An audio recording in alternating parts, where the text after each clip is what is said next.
Hello， 大家好，欢迎回到我们的频道，我是 Ari， 我是小红，又到了每周跟大家分享我们在以色列生活的时候啦。在这边要跟大家说新年快乐，还有 Shana Tova， 这是希伯来语新年快乐的意思。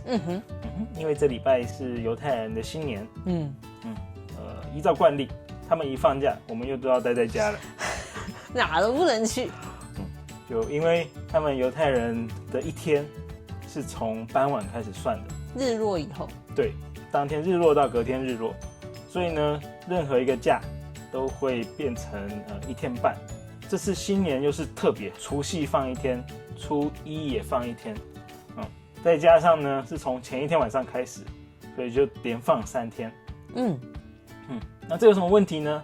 因为他们只要一放假，就会变得跟安息日一样。如果不知道安息日是什么的，可以回去看我们以前的影片。不过这边很快跟大家说，简单来讲就是不用上班，这是优点。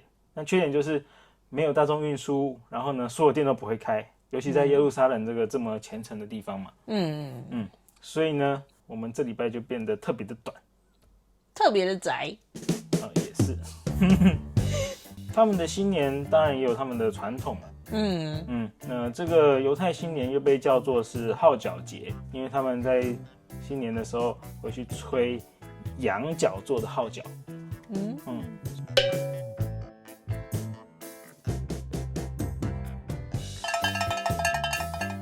另外呢，他们也会有要吃特别的东西嘛。主要是以甜的东西为主。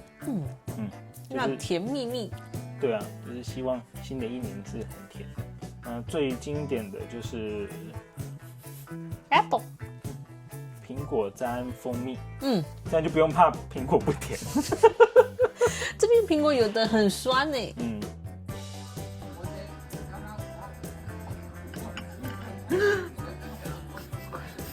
又你的失败，救不起来。等一下，你那手不就摸到蜂蜜了吗？可以。你根本就是吃蜂蜜的。很甜。你再录一次吗？另外还有，跟我们的传统很像，他们新年也会吃鱼。那我们是取年年有余嘛，那他们呢是年年有余头，年年有头。有头。对，就特别强调说要吃鱼的头。那尾巴怎么办？他们本来就没在吃吧，我们也没在吃啊。他们平常不太吃带头的鱼嘛。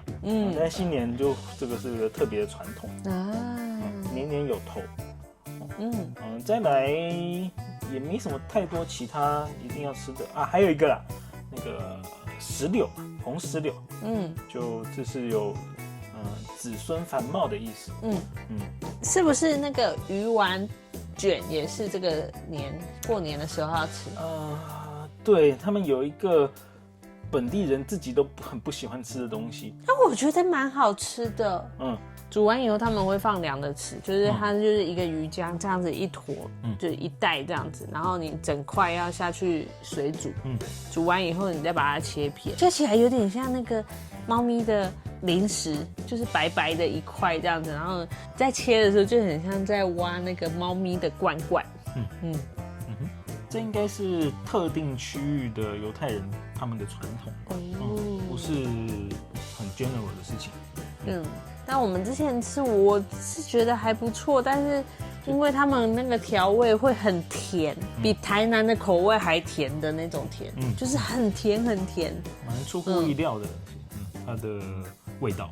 因为听他们形容好像很恐怖，他说你如果不喜欢吃一小口就好，就是意思意思就可以。去年我们有吃到。对啊，然后经理还很压抑，你们全部吃完？对啊。不晓得我们可是海岛来的，有鱼很好吃的，有鱼就点赞。对，但是就有点过甜。不过我们之前有买回来，然后煮鱼丸汤，当鱼丸汤那样煮，就是多加一点胡椒粉。就还好。然后啊，新年还有一件很重要的事情，就是从新年开始到赎罪日，他们这中间有10天的时间，上帝在这段时间会替犹太人打分数，然后决定他们接下来1年会过得怎么样。所以呢，上礼拜不是有跟大家提到我们在shopping mall 里碰到态度很差的店员，这礼拜基本上都不会哦。他们犹太人真的都会尽力的去说好话、做好事。赶快，明天我们就去吃牛快餐，再去跟他要番茄酱。对，这是非常非常重要，他们每个人都知道。那上礼拜不算。就是要从新年开始。所以他们新年的头几天，等于是你新年头几天的行为会决定了你今年的运势，差不多这个意思。哇 ，OK。说到那个说好话做好事，好人好事代表。就我们社区不是有那个爱心三明治店吗？上周的安息日前，那就依照惯例有发文叫大家去说那边可以拿安息日的餐嘛。但是又多附了几句说，他们也有一起准备，除夕夜的餐，就是他们有多准备一些东西，那叫大家去拿。怎么样？去拿的时候，他们里面，整个态度非常好，而且他们工作人员蛮多的，小小一间店里面就有5个还6个工作人员，每个人都有分配不一样的工作。然后呢，排队也都很井然有序，在以色列这蛮罕见的。就他会一个一个叫进去。那外面有人要挤进去呢，也都会被挡下来。然后进去，他竟然是直接用英文问我，就是说要什么啊，几个人？家里有几个人这样子？对。比较让我意外的是，跟我差不多时间去的排队的几个人，他们皮肤是比较深的，就是在以色列来讲是伊索比亚裔的犹太人。他们竟然都听不太懂，就是里面负责发食物的人问他们的问题，就基本上跟我问我是一样的问题，就是家里有几个人，那他们就要依照你家里人数给你怎么样分量的餐点。但是有好几个人都听不懂这个问题。希伯来语吗？对，用希伯来语问他们都听不懂，所以在这边那些伊索比亚裔的犹太人真的是比较弱势。因为连基本沟通可能都有困难。哇哦！然后他们那个餐点倒是挺意外的，非常非常大份，有够重的，一颗超大的哈拉面包，然后还有好几盒，有饭啊，有肉啊，有菜啊。最后呢，他还把我叫更近一点，问说要不要这些小菜。好啊，当然要，胡萝卜谁不爱呢？好。来看看爱心三明治店的沙巴跟犹太新年夜饭。这个是沙巴的哈辣。超大，所以有些拿一个大盘子出来，开始在掉芝麻。然后里面呢有好几盒，不知道什么东西，我们一盒一盒看。好，第一个。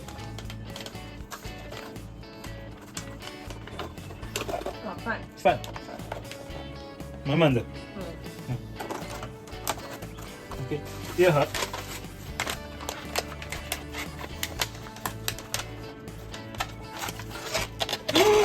鸡腿，4只鸡腿，而且这个是他们这边的那个味道，很经典的调味，超市就买得到的。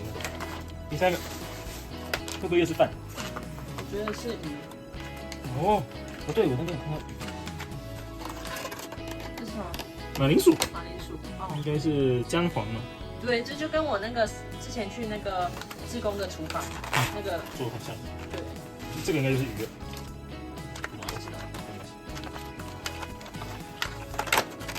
哇！鱼很大哎，我们还是很努力的，在那一天就把它吃完。为什么呢？因为隔天我们就要出去别人家吃饭，所以呢，没办法放到隔天再吃。对，那隔天我们是去刚举办过犹太成年礼的那个朋友家。上一集，它其实是就是一连串的。犹太人他们是固定会在礼拜一举办成年礼。哦，是哦。至少我那个朋友是这样说，他说固定就是礼拜一。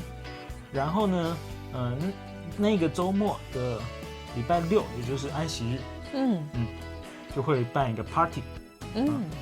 那在 party 前，他们那个完成成年礼的小孩就会到犹太会堂里去参加第一次正式的安息日祷告。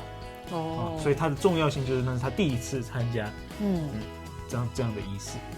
在那个仪式之后呢，就会有个 party， 邀请亲朋好友到家里吃饭。安息日隔天就是礼拜天，这个正常日。但是很快，礼拜一就是他们除夕，礼拜一的晚上开始，等于是说礼拜一下午开始，就所有商店就关门了，然后也没有公车，就很难出门，基本上也没什么地方可以去了。在耶路撒冷来讲，是真的什么都没有。他们是非常非常严格的遵守这个，能不能生火，我记得是有争议的。就是在过年这段时间，因为它等于是连续2个小霸。连续2个小霸都不能生火，那确实问题很严重。对，要怎么？是要吃生鱼片吗？有个手段是会把那个食物放到加热板上，就让它一直在那边热，维持个温度这样。但是那个热久了，也是就会东西变得很不好吃嘛。那也变成说他们的那个犹太的菜里面有一大堆炖菜，就是因为这个样子。专门是 for Shabbat， 那你应该是想到我们安息日那一天。对，我们那一天比较晚到，就是去小朋友那个成年礼的小朋友家的派对的时候，然后满屋子的人都在等我们2个，然后我们就想说，怎么了吗？对啊，一进去的时候，哇，大家就欢呼，然后说，你们终于来了，然后我就直接在门口就被拉到厨房里面。我被拉进去的时候，我才突然想到，他们需要有人去按那个按钮，有一大堆菜在排队，都在里面都已经包好了，但是他们就说你们怎么那么晚来？对啊，在我们去的是那个成年礼小孩的叔叔九九，他就很委屈啊，他说。就说这个时候到就好，我哪知道他们还有这么多事情要你们做。但是过年期间的话，就除非到非常非常严格的，不然应该还是可以生活。只是就是不能工作，这个是很确定的。但我们附近的邻居他们都在烤肉。对啊，所以应该还好。应该还好。而且他们也都是有带那个 kippa 的。对啊。有一种说法是说，如果是事前生起来的火，你继续用那是可以的。所以说不定他们那个炉子的火就一直都生着，就是一直在烧炭嘛。室外烧嘛，没关系。那我们呢？我们没有差嘛，我们就爱吃什么吃什么。我们就把他们这个犹太年过得很像我们自己的年。因为超市都没有开嘛，那我们就冰箱有什么吃什么。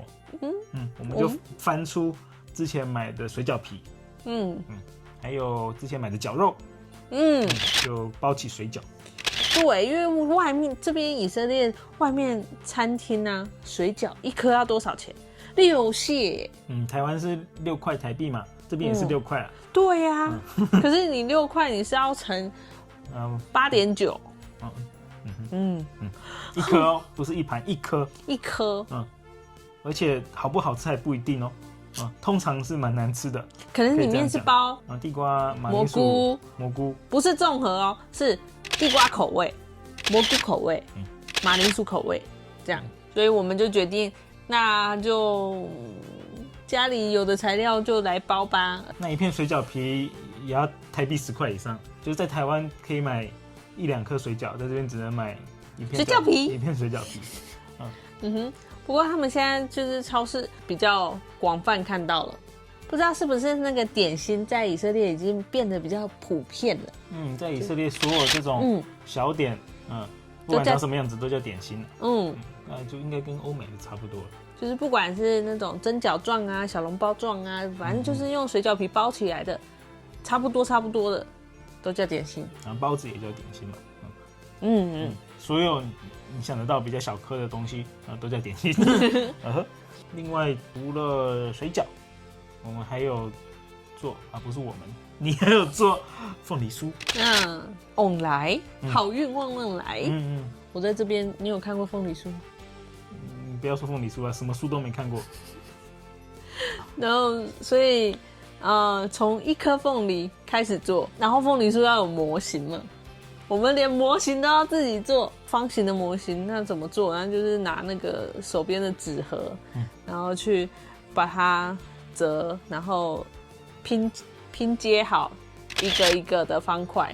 就是从零开始做凤梨酥嘛。对。从模具到凤梨酥的内馅到凤梨酥的皮，全部都是要从零开始做。对。然后到最后把全部加在一起，烤出来，是吧？非常珍贵。你讲的好像很简单。对啊，因为我就也只会用讲的，出一张嘴，负责讲跟吃，很好吃啊。对，但是一颗凤梨很意外的是，原来一颗凤梨只能做8颗凤梨酥。不知道是不是以色列这边凤梨比较小一点？以色列凤梨有人比较小不知道但是以色列凤梨比较贵，这是很确定。这边一颗凤梨是它大概1公斤的话，台币要卖到300多，8颗凤梨酥。还以为买了8颗凤梨，还有7颗在冰箱，很贵耶，很贵。那我就难怪，这周好像其他方面的伙食不太 OK。我吃凤梨就好了。然后呢，我们除了吃的像在台湾一样，我们初一有出去走春，他们一般的话应该就是在自己的社区去会堂，犹太会堂里面。念经、祈祷，这样都不会离太远。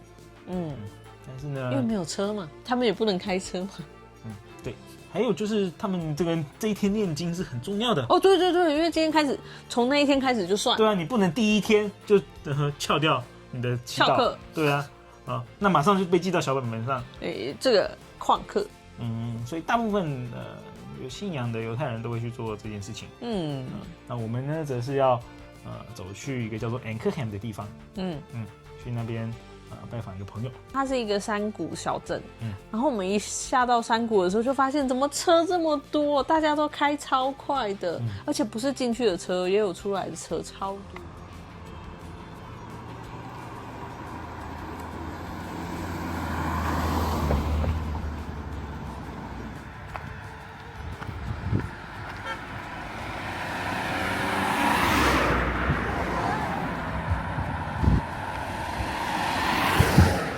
那边算是一个著名的旅游景点尤其对基督徒来说，它有好几间蛮有名的教堂，好像还有跟圣母玛利亚有些关系啦，那个地方。所以常常是有一车一车的游览车载着教徒到那边去导览。那它因为是个旅游景点，所以就有一些餐厅嘛。那比较特别的是，因为这边它是基督教为主的，所以它的餐厅呢，大多也都不科学的比较多。对。安息日都会开，那就变成说很重要啦。对耶路撒冷不顾安息日的人来讲，这是可能耶路撒冷为数不多可以去的地方。而且这边环境也比较优美，就是它不是在市区，就是你不是停车，不是停到那种建筑物底下，你是可以停在户外的。对啊，然后还可以有个步道可以去散步。亲近大自然，然后又有景观。所以那一天我们去的时候，其实我们不太确定它餐厅会不会开，因为新年嘛，很特别，有可能跟平常都不一样。但是路上我们就已经有感觉了，因为车子好多，一辆接一辆，感觉都是去觅食的。然后呢，到那边就看每间餐厅都爆满，无一例外，比平常的 Shabbat 的时候还多人。对。就是他那个人是已经桌子有多少桌都摆出来，摆到人行道上，然后都已经坐到边边了，然后还有人在排队。然后呢，我们也有挑一间冰淇淋店进去，但我们不是吃冰淇淋，我们吃了可丽饼。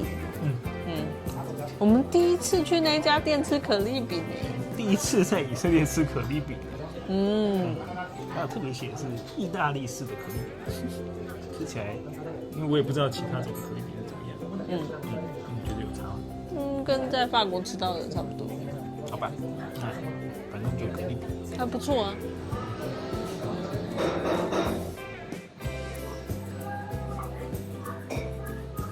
有点像千层蛋糕。不过我们去那间店的时候，就还好，我们去的时间很刚好。对，刚好前一批客人他们都出去了。吃完出去的时候，发现哇，人怎么那么多？就是吃完的时候，旁边是有人在等我们的位置的，然后要离开前，门口甚至是冰淇淋区爆满。我从来没有看过那家冰淇淋店生意这么好。下礼拜不是就要赎罪日了吗？那要走去哪？赎罪日很特别，就是全以色列都没有车，是无车日，所以路上会很有意思，因为就大家都会走到马路上。那个就不是一般的耍霸哦，那个就是真的没有车。就是如果像什么台北马拉松啊，或者是什么地方办马拉松比赛，不是会封街吗？那这个就是全国版的封路。路上大概只会看到救护车跟警车在跑。所以呢，很特别的日子。这礼拜还有什么其他事情吗？好像就这样。就是新年嘛，我们就宅在家。那这礼拜就跟大家分享到这边。希望你们喜欢。那我们下礼拜再见了。OK， 拜拜。拜拜。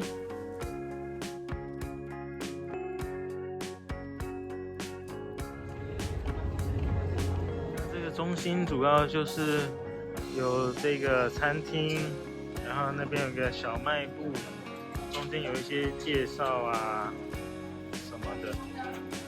最主要就是旁边这一部分是这边就是厕所。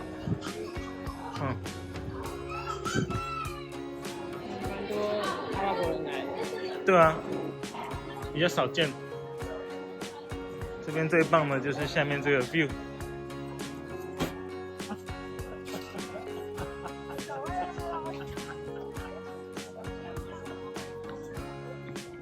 很耶路撒冷。